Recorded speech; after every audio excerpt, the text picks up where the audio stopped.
Hi guys, कैसे हैं आप लोग? तो हम लोग शायद डीसी जनरेटर पढ़ रहे थे ना।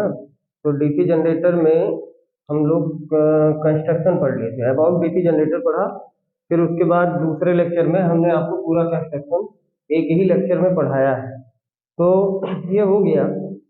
अब बात करें कि जो जनरेटर होता है जो जनरेटर होता है उसमें कुछ चीजें हैं। देखो बेटा, जैसे थोड़ी थोड़ी चीजें चलिए, जैसे कंडक्टर हो गया। ये बेसिकली मैं बाइंडिंग बाद में पढ़ाऊंगा, लेकिन बाइंडिंग के बारे में ही बताने चल रहा हूँ। इसके बारे में, बाइंडिंग के बारे में। ठीक है। तो होता क्या है, एक सिंपल सा समझिए।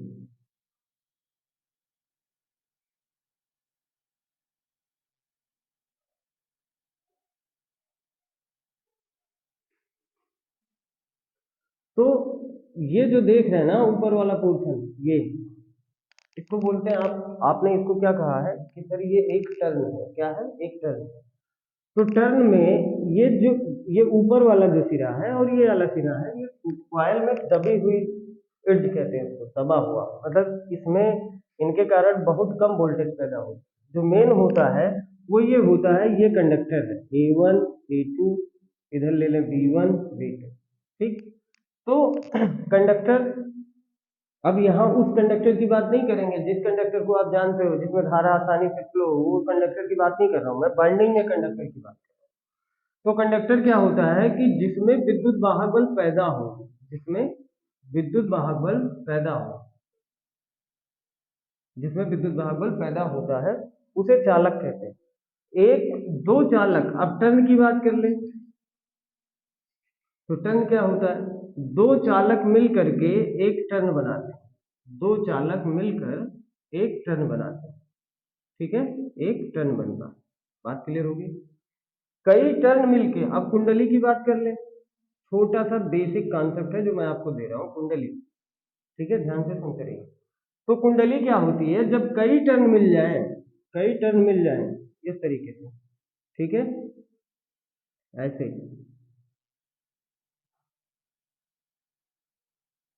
इस तरीके से। तो ये कहानी हो जाती किसकी? क्वाइल की। किसकी हो जाती? क्वाइल की। तो यानी कुंडली कई टर्नों का समूह। फिर ध्यान से सुनिए, मैं बताने चल रहा हूँ। चालक जिसमें विद्युत वाहक बल पैदा हो, वो क्या है? चालक है। टर्न क्या होता है? दो चालक इस प्रकार मिले कि उनमें पैदा हुए विद्युत वाहक बल एक दूसरे के रूप में जुड़े, एक दूसरे के साथ जुड़े, तो उन्हें एक टर्न बोलते हैं। अब एक टर्न में पैदा हुआ विद्युत वाहक बल, यानी आप कुंडली की परिभाषा देंगे तो आप कहेंगे कि टर्नों से मिलकर के जो बनता है उसे कुंडली कहते हैं। कुंडली में मतलब कई टर्न हैं और उनके जितने विद्युत वाहक बल, एक टर्न मतलब एक चालक से टर्न बना, टर्न से कॉइल बनी। अब कॉइल में मतलब एक टर्न में जितना विद्युत वाहक बल पैदा हुआ, वो विद्युत वाहक बल, और फिर अगले टर्न में जितना विद्युत वाहक बल पैदा हुआ, वो टर्न सब मिल करके इस तरीके से हो कि एडिटिव हो, यानी उनके विद्युत वाहक बल एक दूसरे के योगीय हो, तो उसे क्या बोलेंगे? कुंडली बोलेंगे। ठीक है, बात समझ में आई? ये बेसिक सा कॉन्सेप्ट था, इसको बता दिया आपको। क्यों बताए? क्योंकि हम विद्युत वाहक बल निकलवाने चल रहे हैं। किसका? डीसी जनरेटर का। नोट कर लीजिए, फिर आगे चलिए।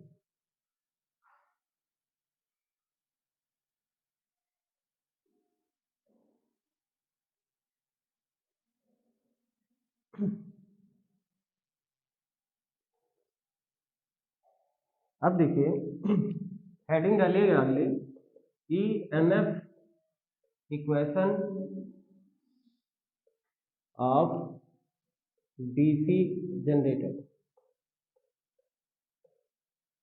ई M F equation of DC generator. ठीक है। होता क्या है बच्चा? मान लीजिए, मानिए मशीन में नंबर ऑफ पोल कितने हैं? पी है। ठीक है। मैक्सिमम फ्लक्स जो पैदा हो रहा है वो कितना है? मैक्सिमम फ्लक्स जो पैदा हो रहा है कितना है? पाई है। ठीक है। नंबर ऑफ कंडक्टर कितने हैं? ये मान लें क्या है? जेड है। स्पीड ऑफ आर्मेचर कितनी है? स्पीड ऑफ आर्मेचर डेरिवेशन करवाएं कि डायरेक्ट दे दें? स्पीड ऑफ आर्मेचर कितनी है, मान ले n rpm है, ठीक है। नंबर ऑफ पैरेलल पाथ कितना है, मान ले कितना है, a है, ठीक है। नंबर ऑफ पैरेलल पाथ कितने हैं, a। इतना चीजें आपने माना, तो जरा मेरी बात को ध्यान से सुनो। यही था उस दिन बनाए थे, ये पोल थे, ठीक है, ये पोल था, इन पे वाइंडिंग थी, पोल तो लगे थे वगैरह वगैरह, ये आपको बता चुका हूँ। तो इसमें अगर पोल से फ्लक्स फाई पैदा हो रहा है, पोल से फ्लक्स जो पैदा हो रहा है वो फाई पैदा हो रहा है, तो अगर आर्मेचर एक राउंड घूमेगा तो कितना फ्लक्स काटेगा? नंबर ऑफ पोल आपने मान लिए हैं कितना, पी, तो पी पोल से होकर के गुजरेगा तो एक चक्र में कितना फ्लक्स काटेगा भैया, पी 5 बार काटेगा ना, ठीक है। तो यहां लिखेंगे कि अब यहां आ गए, एक चक्र में कटा फ्लक्स कितना कटेगा, एक पोल से 5 हो रहा है, कितने पोल है पी, तो कितना कटा, p5।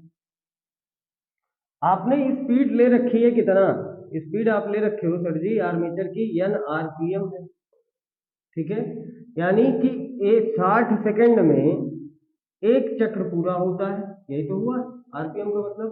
तो एक सेकंड में कितना चक्र पूरा होगा भैया, 1/60 चक्कर, ठीक है। तो एक सेकंड में एक चक्कर में उत्पन्न विद्युत वाहक बल का मान निकालें, तो एक चक्र में उत्पन्न विद्युत वाहक बल का मान निकालोगे तो क्या आएगा, d5/dt होता है ना, d5/dt होता है फ्लक्स यानी इंड्यूस में। तो यहाँ d5 की जगह पे क्या है, p5, dt की जगह पे क्या है, इसको ऐसे ले लो भाई, ये एक सेकंड का चक्कर नहीं, एक चक्कर में, ठीक है, ऐसे देखिए।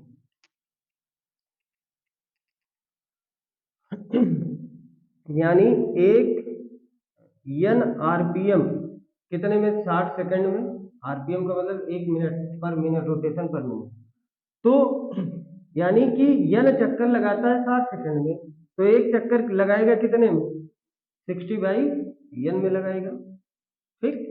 तो अब आप कहते हो सर जी विद्युत वाहक बल बराबर होता है d5/dt के, ये तो कहते हो, तो d5 की वैल्यू क्या आई, p5/dt की वैल्यू क्या आई, 60/n, एक चक्कर का, तो n चला गया कहाँ ऊपर, तो p5n/60 हो गया, ठीक है। ये मिटा दो, नोट हो गया हो तो ये मिटा दो, समझिए।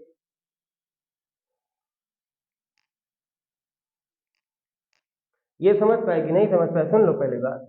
एक चक्र में अगर मशीन में कितने पोल है, पी, और सबसे फ्लक्स कितना हो रहा है, फाई पैदा हो रहा है, तो एक चक्र लगाने में, एक चक्र आर्मेचर अगर आपका घूमेगा तो कितना फ्लक्स कटेगा, p5। आपने स्पीड ले रखी है क्या, n rpm, यानी n चक्कर लगाता है कितने में, 60 सेकंड में, ठीक है, और एक चक्कर लगाएगा कितने में, 60/n। तो ये जो समय आया एक चक्र का, वो एक चक्र का समय कितना आया, 60/n आया, तो ई बराबर होता है d5/dt के। तो d5 की वैल्यू आई आपके पास p5 और dt की वैल्यू आई आपके पास 60/n, तो यहाँ रखा तो p5n/60 हो गया। अब देखो इसको मिटा रहा हूं,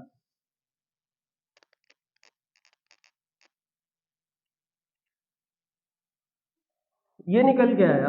अब कहा जा रहा है कि सर प्लस और माइनस ब्रशों के मध्य कितने चालक आएंगे, कितने चालक आएंगे, ठीक है। इस चीज को मैं और समझाऊंगा डिटेल से, अभी केवल यहाँ जान लेते हैं। तो प्लस और माइनस के बीच जितने कंडक्टर हैं कितने, जेड है, समांतर पथ कितने हैं, कितने हैं। देखो मेरी बात को समझिए, जैसे आर्मेचर है पूरा, तो पूरे आर्मेचर के बाइंडिंग आपने जो कर रखी है, उनसे सब कंडक्टर से तो आपको पूरा विद्युत वाहक बल नहीं मिलता, पर्टिकुलर कंडक्टर, अभी जब कम्यूटेशन पढ़ाएंगे तो जितने कंडक्टर आके कम्यूटेटर सेगमेंट के शॉर्ट होते हैं उन्हीं का विद्युत वाहक बल आपको मिलता है। तो प्लस और माइनस ब्रशों के बीच के चालक, इन्हीं से हमको मिलेगा विद्युत वाहक बल आउटपुट में। तो वो टोटल चालक कितना है, जेड, समांतर पथ की संख्या क्या है, ए, इसको भाग दे दिया तो मुझे पता चल गया भैया कितना कंडक्टर से विद्युत वाहक बल मिल रहा है। तो अब इनको क्या करिए, गुणा कर दीजिए कि एक चक्र में उत्पन्न विद्युत वाहक बल तो कितना निकल के आया है, ये आया है E बराबर P फाई N अपान 60। तो टोटल विद्युत वाहक बल निकाल लें, टोटल EMF निकालेंगे तो आप क्या करिए, इनका गुणा कर दीजिए, क्या हो जाएगा P phi N upon 60 into Z by A, यानी जो आपको रटा रटाया लैंग्वेज है Z P phi N upon 60 A, यही होता है विद्युत वाहक बल का समीकरण। ठीक, बात नहीं समझ में आ गई? ठीक है, नोट कर लीजिए। इसको बहुत ध्यान से समझिए, मेरी बात को फिर से सुन लीजिए, रुक जाइए, छापिएगा। ये मेरा मतलब है कि जितने कंडक्टर आर्मेचर पे लगे हैं सबका विद्युत वाहक बल आप इकट्ठा नहीं पाते, उसी को पाओगे जितने कंडक्टर प्लस और माइनस के ब्रश जो लगे हैं प्लस और माइनस वाले, उनके बीच जितने कंडक्टर आ रहे हैं उन्हीं से हमको विद्युत वाहक बल मिलता है। तो इसको निकालते हैं, टोटल कंडक्टर पूरे आर्मेचर पे कितना है, जेड है, समांतर पथ कितना है, ए है, तो जेड को ए से भाग दे देते तो हमको मिल जाता है भैया इतने कंडक्टर से हमको विद्युत वाहक बल मिल रहा है, तो उसी का उठा के गुणा कर दीजिए, हमको विद्युत वाहक बल मिल जाता है। नोट कर लीजिए।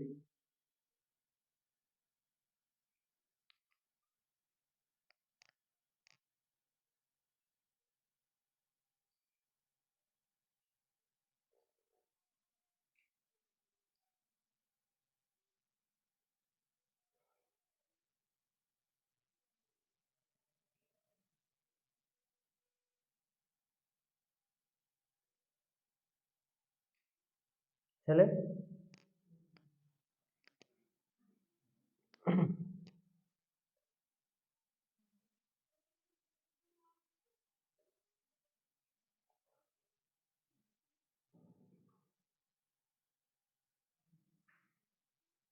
हो गया, चलिए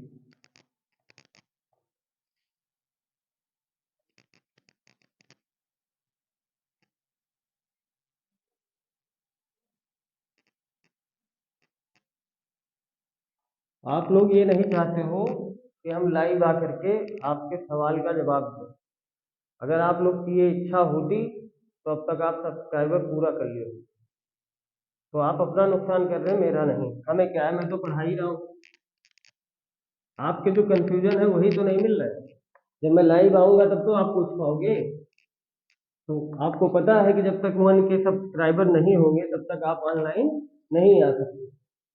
तो मन करे तो आप लोग अपना सब्सक्राइबर बढ़ाइए, मन करे ऐसे पढ़ते रहिए। नहीं तो आपके ऑफलाइन क्लास में कुछ लोग है ही हैं, ये बताते हैं कि अपना कंपटीशन क्यों बढ़ाएं, है कि नहीं? तो कंपटीशन मत बढ़ाओ भैया, अपनी कंफ्यूजन भी अपने अंदर रखिए, क्या दिक्कत है। चलिए अब देखो बेटा, आपके पास आया ईएमएफ इक्वेशन ई बराबर जेड पी फाई एन अपान 60 ए, ये आया है, ठीक है, आपके पास आया। तो मैंने कहा कि आर्मेचर में दो तरीके की बाइंडिंग होती है। कितने तरीके की? दो तरीके की बाइंडिंग होती है। तो जब दो तरीके की बाइंडिंग होती है तो भाई विद्युत वाहक बल भी दो तरीके का आएगा। तो यदि यहां लिखिएगा, यदि डीसी जनरेटर का आर्मेचर लैप बाइंडिंग में है, लैप बाइंडिंग में है, अगर लैप बाइंडिंग होती है तो क्या होता है भैया, ए बराबर पी होता है, ए बराबर पी होता है। यानी इसको याद रखना, बड़ा पूछा जाता है आपके यहाँ, मैं बढ़िया कायदे लिख दे रहा हूँ। समांतर पथ की संख्या लैप बाइंडिंग में, समांतर पथ की संख्या ध्रुवों की संख्या के बराबर होती है, ध्रुवों की संख्या के बराबर होती है, ध्रुवों की संख्या, ठीक, याद रखिएगा, समांतर पथ की संख्या ध्रुवों की संख्या के बराबर होती है। तो इस समय आप इंड्यूस ईएमएफ निकालेंगे अगर, तो क्या मिल जाएगा, एक की जगह पे क्या रखना है, पी रखना है, तो ई बराबर ई लैप लिख दे रहा हूँ, ई लैप, ठीक। तो ये ए बराबर पी हो जाएगा, तो ये दोनों का काम क्या खत्म हो गया। आपके पास आएगा क्या, जेड फाई एन अपॉन 60, क्या आएगा, जेड फाई एन अपॉन 60। फिर दूसरे नंबर में कहें, ठीक है, दूसरे नंबर में कहें, दूसरा नंबर ये कह रहा है कि यदि डीसी जनरेटर का आर्मेचर वेव बाउंड है, अब मैं लिख नहीं रहा हूं, ऊपर लिख दिया हूं, वेव बाउंड है, तब क्या होगा, ठीक है।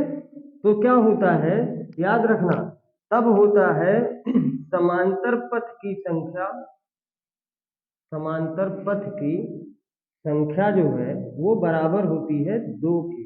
किसके बराबर होती है, 2 के, अर्थात ए बराबर 2 होता है, ए बराबर 2 होता है। अब ए बराबर 2 होता है तो यहाँ आओ जरा, यहाँ पे वैल्यू रखेंगे तो ई बराबर क्या निकलेगा, जेड पी फाई एन अपान 120, ये क्या मिल जाएगा आपको, ई वेव, जब आपका वेव बाइंडिंग होगा तब मिलेगा, नोट कर लीजिए।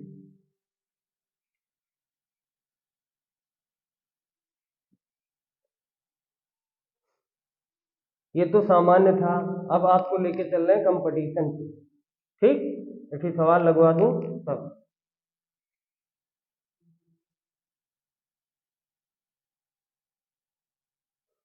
चले।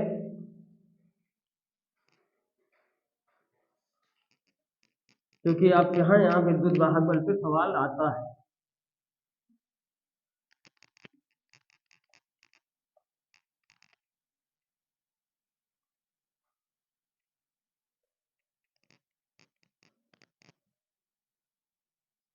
क्वेश्चन लिखिए, एक डीसी जनरेटर, एक चार ध्रुव डीसी मशीन जिसमें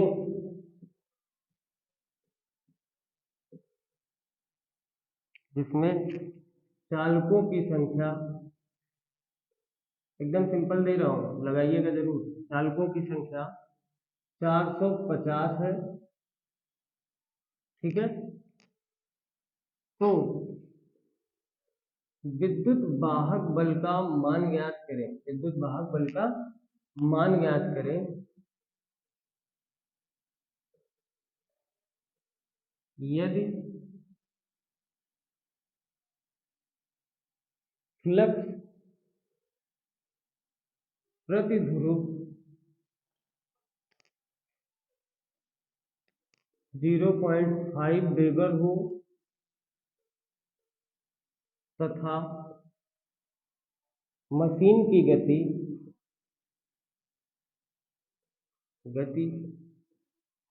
1500 आरपीएम हो। निकालो भैया, क्वेश्चन सुनिएगा, एक 4 ध्रुव डीसी मशीन है जिसमें चालकों की संख्या 450 है, तो विद्युत वाहक बल का मान ज्ञात करें यदि फ्लक्स ध्रुव इतना हो तथा मशीन की गति 1500 आरपीएम हो, जबकि मशीन, पहला नंबर ये दे रहा हूं, जबकि मशीन लैप कुंडलित हो,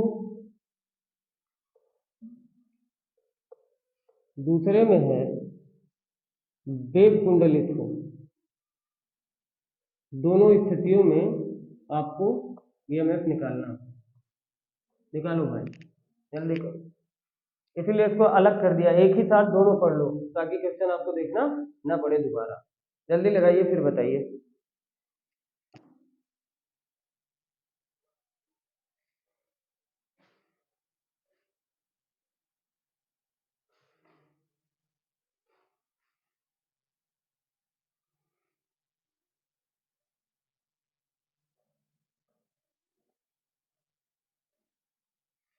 लगाएंगे कि हम बताएं?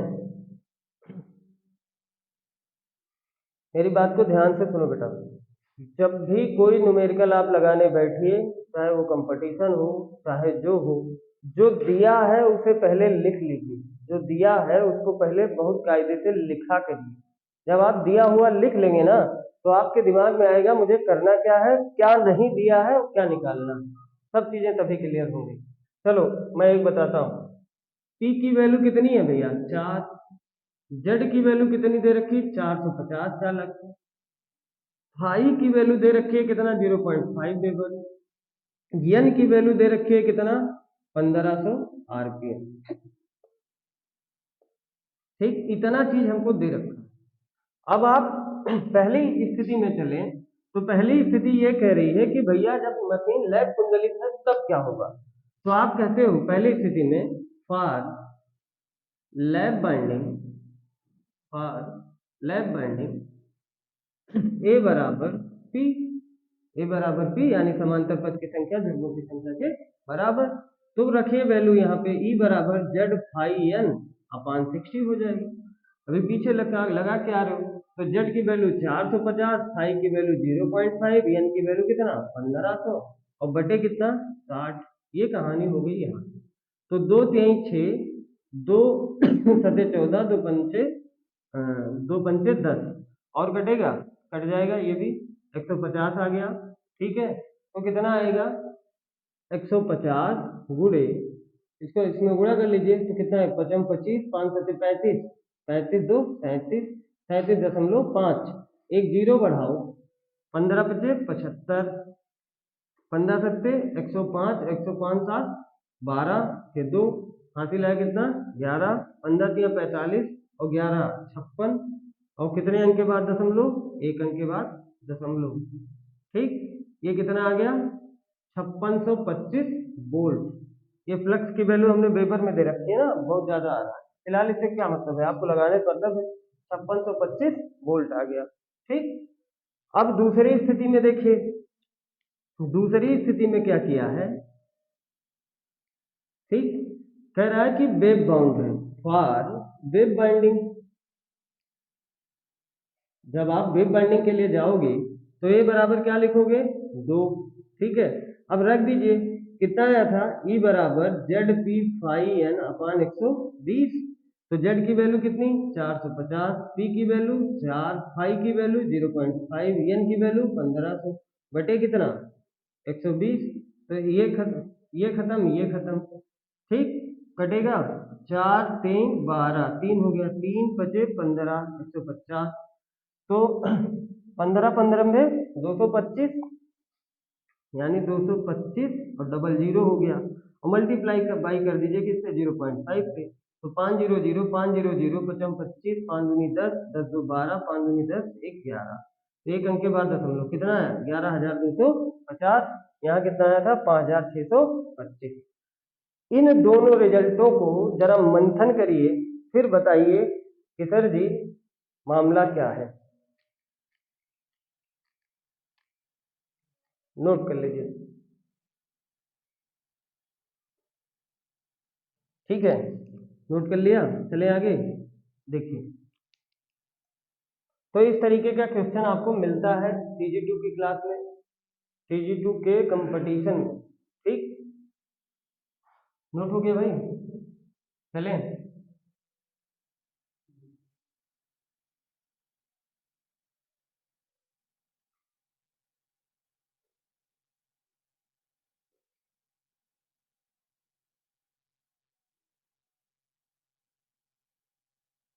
मिटा दें।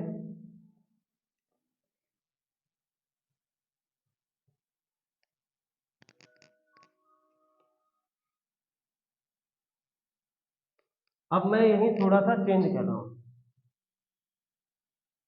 यहाँ पे। ठीक, और यहाँ पे चेंज कर रहा हूँ। कर क्या रहा हूँ, 4 ध्रुव की डीसी मशीन है जिसमें 48 खांचे हैं। सुनो ध्यान से, 48 खांचे हैं। प्रत्येक खांचे में 10 कंडक्टर है, 10 चालक है। तो विद्युत वाहक बल का मान ज्ञात करिए यदि फ्लक्स प्रति ध्रुव 0.5 मिली वेबर है। अब लगाओ, दोनों स्थितियों में सवाल लगाइए, मेरी बात समझे। मैंने कहा एक 4 ध्रुव का डीसी मशीन है जिसमें 48 खांचे हैं और प्रत्येक खांचे में 10 चालक हैं। पिछली बार आपके कंपटीशन यूपीपीसीएल टीजीटी में इस तरीके का क्वेश्चन आया था 2 शिफ्ट में, ध्यान रखिए। एक 4 ध्रुव की डीसी मशीन है, 48 खांचे हैं, प्रत्येक खांचे में 10 चालक हैं, तो विद्युत वाहक बल का मान ज्ञात करिए। यदि फ्लक्स प्रति ध्रुव 0.5 मिलीवेबर हो तथा मशीन की गति 1500 आरपीएम हो। दो कंडीशनों में क्वेश्चन पूछ रहा है कि अगर आपका जनरेटर लैप बाइंडेड है या वेव बाउंड है तब क्या होगा। निकालिए फटाक।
उनका उठाया कुछ खाओ। हाँ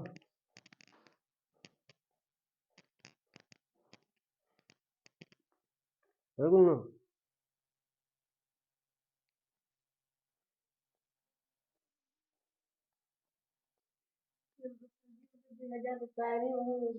फ्लावर है भेजा को डिजाइन करना चाहिए 2000 का है। पता नहीं 4-5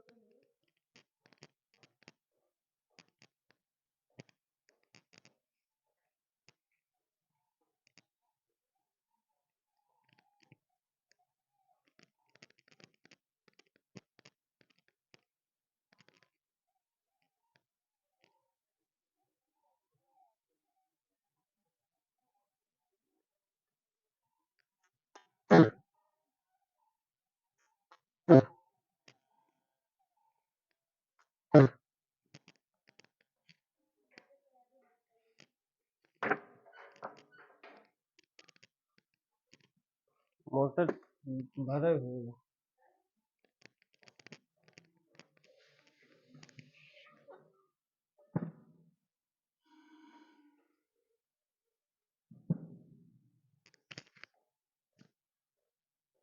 लग गया भाई, नहीं लगा।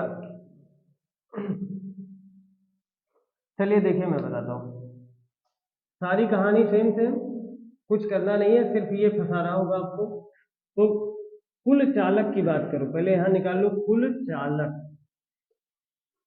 तो कुल चालक बराबर होता है खांचों की संख्या गुणे प्रति चालक, प्रति चालक प्रति खांचा, चालक प्रति खांचा, ये भी याद रखना, ठीक है।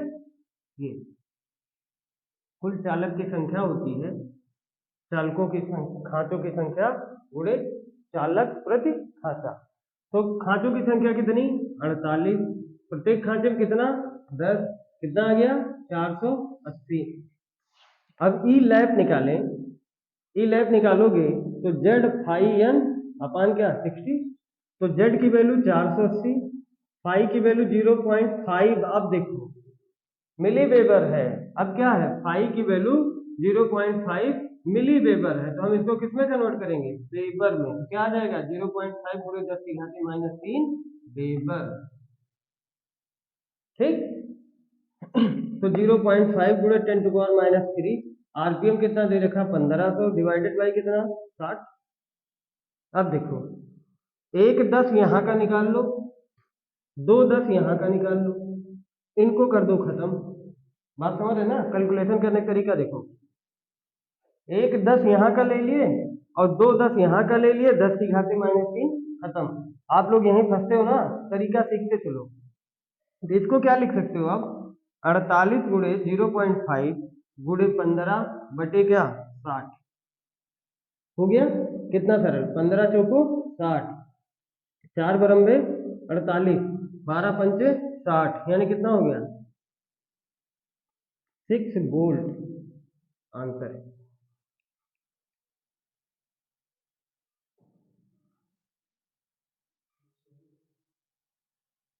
ठीक, नोट करिए, फटाफट करिए, मिटाएं, चले आगे।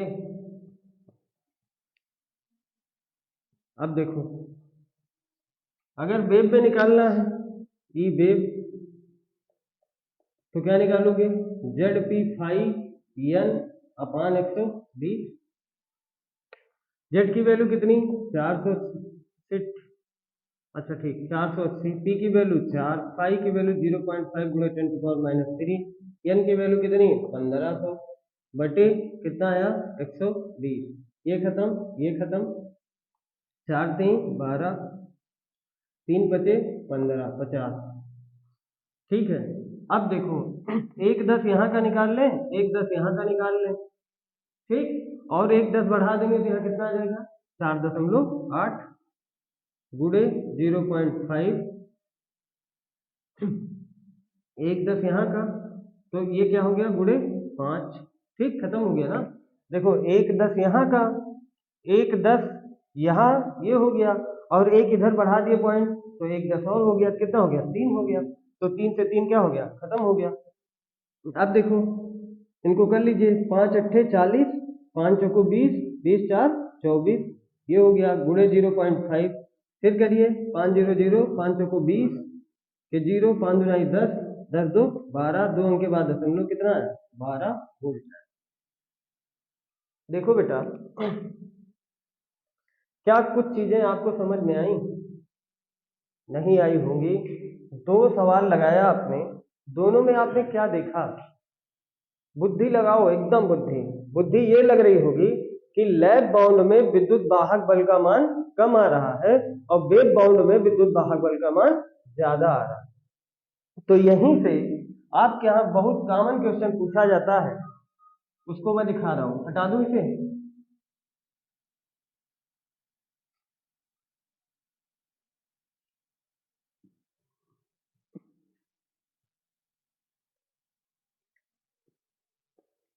तो बुद्धि लगाना है, बुद्धि क्या लगाना है कि लैब बाइंडिंग का प्रयोग और वेव बाइंडिंग का प्रयोग, यानी तरंग कुंडलन का प्रयोग। अब आप बहुत कायदे से समझ गए हैं, अगर समझदारी हो तो भूलोगे नहीं, नहीं रटोगे। फिर क्या करेंगे, निम्न वोल्टता यहाँ थी और उच्च वोल्टता यहाँ थी। बात को ध्यान से सुनो बेटा, कभी भूलेगा नहीं। यहाँ आपने सवाल सॉल्व किया ना दोनों, दो तरीके से। तो निम्न वोल्टता कहाँ आई, लैब बाइंडिंग में, और अधिक वोल्टता कहाँ आई, वेव बाइंडिंग में। तो निम्न वोल्टता जहां वोल्टेज कम हो जाएगा वहां धारा ज्यादा हो जाएगी ना, तो निम्न वोल्टता उच्च धारा के लिए किसका प्रयोग करोगे, लैब बाइंडिंग का प्रयोग करोगे। ठीक, और जहां वोल्टेज उच्च हो जाएगा वहां धारा कम हो जाएगी, यानी उच्च वोल्टता निम्न धारा के लिए किसका प्रयोग करोगे, वेव बाइंडिंग का। भूलोगे तो नहीं ना, आपके यहाँ बहुत पूछा गया है, भूलेंगे तो नहीं ना, एकदम कॉन्सेप्ट में है, जो सवाल लगाया उस पर एकदम निकल के आया। ठीक, समझ में आ गया, नोट कर लो।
हटा दें, ठीक। अब और अच्छी चीज पढ़ाने चल रहे हैं, कायदे से सुनिएगा।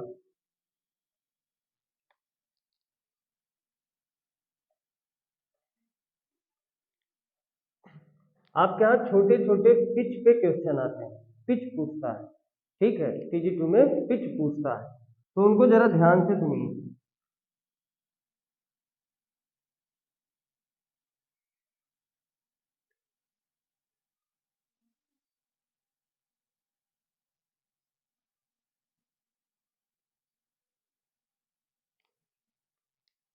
मैं इसलिए थोड़ा सा कलर चेंज करके बता रहा हूँ आपको।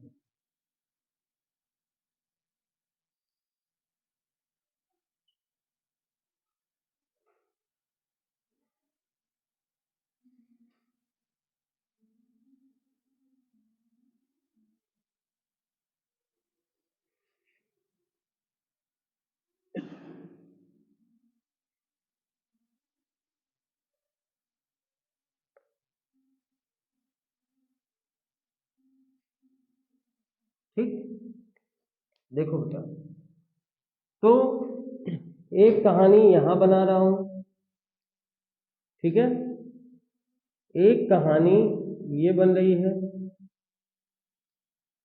ठीक, इसको बनाइए, बनाओ, इतना सब बताएं।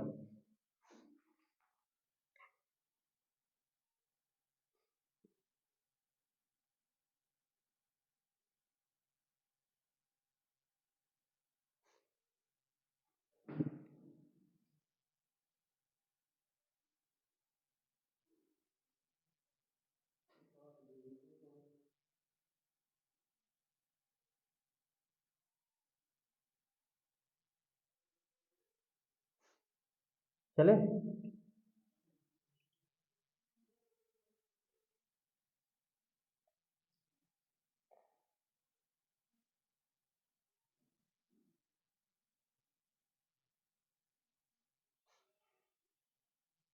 देखिए,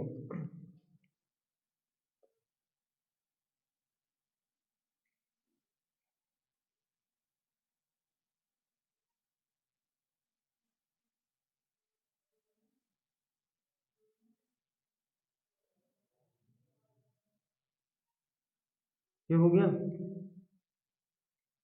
इसे कहते हैं YB, इसे कहते हैं YF, और इसे जो ये दिखाए थे इसको कहते हैं YR, ठीक है। और इतना जितना ये है, देखिए यहां से यहां तक, इसे कहते हैं YC। अब इसको करने से पहले एक चीज समझिएगा, हमारी बात को बहुत कायदे से एक चीज समझिएगा, कि जिस पिच की बात करूंगा वो किसमें मापी जाती है, पिच, पिच की बात करेंगे तो ये आर्मेचर चालकों के पदों में मापी जाएगी, आर्मेचर चालकों के पदों में मापी जाएगी, पदों में मापी जाएगी। अब बात को ध्यान से सुनिए, किसी कुंडली का प्रथम चालक और द्वितीय चालक के बीच की जो दूरी होगी वो क्या कहलाती है, बैक पिच कहलाती है। आर्मेचर चालकों के पदों में मापी गई किसी कुंडली के प्रथम चालक और द्वितीय चालक के बीच की जो दूरी होती है उसे क्या कहते हैं, बैक पिच कहते हैं। मैं लिख नहीं रहा हूं, सुन लीजिए फिर से, आर्मेचर चालकों के पदों में मापी गई किसी कुंडली के प्रथम चालक और अंतिम चालक के बीच की जो दूरी होती है वो क्या कहलाती है, बैक पिच कहलाती है, ठीक। फिर फ्रंट पिच की बात करेंगे तो किसी चालक के, ऐसा नहीं है कि इधर रिजल्टेंट बनेगी, इधर भी बन सकती है, बना सकते हो, कोई दिक्कत नहीं है ये, ठीक है। किसी भी कुंडली के प्रथम चालक, किसी दूसरी कुंडली के प्रथम चालक और पहली वाली कुंडली के द्वितीय चालक के बीच की जो दूरी होती है उसे फ्रंट पिच कहते हैं। क्या कहते हैं, फ्रंट पिच कहते हैं। प्रथम कुंडली का प्रथम चालक द्वितीय कुंडली का प्रथम चालक के बीच की जो दूरी होती है उसे रिजल्टेंट पिच कहते हैं। या इसको ऐसे भी डिफाइन कर सकते हो, किसी प्रथम कुंडली के द्वितीय चालक और द्वितीय कुंडली के द्वितीय चालक के बीच की जो दूरी होगी उसे भी रिजल्टेंट पिच कहा जाता है। कम्यूटेटर सेगमेंट पर 60 जो चालक आगे 60 होते हैं उनके बीच की जो दूरी होती है उसे कम्यूटेटर पिच कहा जाता है। ये फिगर याद रखिएगा, भूलिएगा नहीं, कंफ्यूजन मत करना, ये पिच का कॉन्सेप्ट यहीं पे खत्म हो जाता है। ठीक है, नोट कर लिए।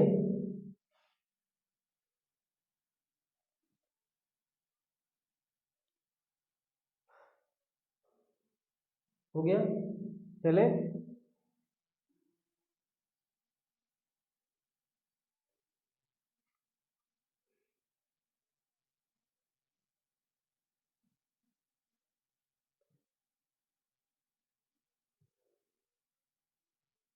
प्रथम कुंडली का प्रथम चालक और उसी का द्वितीय चालक के बीच की जो दूरी होगी वो बैक पिच होगी। द्वितीय कुंडली का प्रथम चालक और प्रथम कुंडली के द्वितीय चालक के बीच की जो दूरी होगी वो फ्रंट पिच होगी। प्रथम कुंडली का प्रथम चालक द्वितीय कुंडली के प्रथम चालक के बीच की जो दूरी होगी वो रिजल्टेंट पिच होगी। या ऐसे भी बोल सकते हो इसे, द्वितीय कुंडली का प्रथम कुंडली का द्वितीय चालक द्वितीय कुंडली का द्वितीय चालक के बीच की जो दूरी होगी वो रिजल्टेंट पिच होगी। ठीक। तो ये कहानी थी, यहीं से पूछता है आप। अब देखो, अब बात करें तो जनरेटर में आपने क्या क्या पढ़ लिया। तो अबाउट डीसी जनरेटर पढ़ा, किस प्रिंसिपल पे काम करता है ये पढ़ लिया। ठीक है, उनकी पूरी संरचना पढ़ लिए, उनका विद्युत दाहक बल समीकरण निकाल लिया, कौन सी बाइंडिंग कहाँ यूज करेंगे ये जान लिए। आप फ्रंट पिच जान गए, बैक पिच जान गए, रिजल्टेंट पिच जान गए, कम्यूटेटर पिच जान गए, इतनी सारी चीजें आपने पढ़ ली। अब आता है टाइप्स ऑफ जनरेटर। क्या आता है? Types of DC generator. Types of DC generator. ठीक है, तो बेसिकली जो होता है ना बेटा, वो जनरेटर दो तरीके का होता है। कितना होता है? दो तरीके। ठीक है, कितने तरीके का? दो तरीके का डीसी जनरेटर होता है। ठीक है, एक होता है सेपरेटली एक्साइटेड जनरेटर, ध्यान से सुनो। दूसरा होता है सेल्फ एक्साइटेड जनरेटर।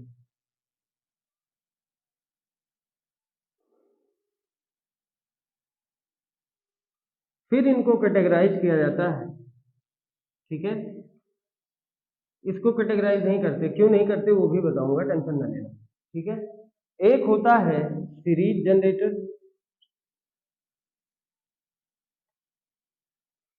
दूसरा होता है शंट जनरेटर, तीसरा होता है कंपाउंड जनरेटर। तो फिर कंपाउंड जनरेटर दो तरीके का होता है। एक होता है लॉन्ग कंपाउंड जनरेटर,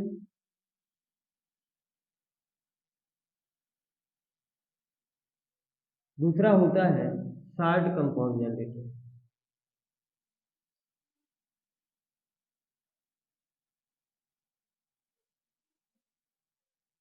ठीक, ये लॉन्ग कंपाउंड जनरेटर फिर दो तरीके का होता है। एक होता है डिफरेंशियल लॉन्ग कंपाउंड जनरेटर। दिख रहा है? कटेगा तो नहीं? ठीक है, दूसरा होता है क्यूमुलेटिव लॉन्ग कंपाउंड जनरेटर। ये भी दो तरीके का, एक डिफरेंशियल और दूसरा क्यूमुलेटिव। फिर से सुन लीजिए कहानी डीसी जनरेटर की क्लासिफिकेशन की। तो डीसी जनरेटर बेसिकली दो तरीके का, कौन कौन सा? एक सेपरेटली एक्साइटेड जनरेटर, दूसरा self excited generator. Separately excited generator का कोई प्रकार नहीं होता। ठीक है, वो अपने आप में ही एक यूनिक जनरेटर है। सेल्फ एक्साइटेड जनरेटर, ये क्लासिफिकेशन यही नोट लिख के लिखिएगा कि ये आर्मेचर और क्षेत्र के संयोजन के आधार पर संयोजन के आधार पर वर्गीकृत किए गए हैं, वर्गीकृत किए गए हैं।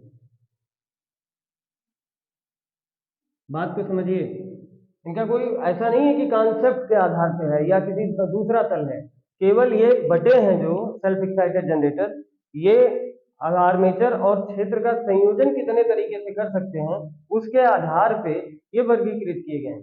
तो एक कहानी हो गई किसकी, सीरीज जनरेटर की, फिर दूसरी शंट जनरेटर की, फिर तीसरी कंपाउंड जनरेटर की। फिर कंपाउंड जनरेटर दो भाग में बटा, एक बना लॉन्ग कंपाउंड जनरेटर, दूसरा बना शॉर्ट कंपाउंड जनरेटर। फिर लॉन्ग कंपाउंड जनरेटर को बांटा गया तो एक डिफरेंशियल कंपाउंड जनरेटर बना, दूसरा क्यूमुलेटिव कंपाउंड जनरेटर बना। फिर इसी तरीके शॉर्ट कंपाउंड जनरेटर को भी बांटा गया, वो भी दो पार्ट में बना, एक डिफरेंशियल कंपाउंड जनरेटर और तीसरा दूसरा क्यूमुलेटिव कंपाउंड शॉर्ट जनरेटर। तो इनको आराम से मोहब्बत से नोट करिए।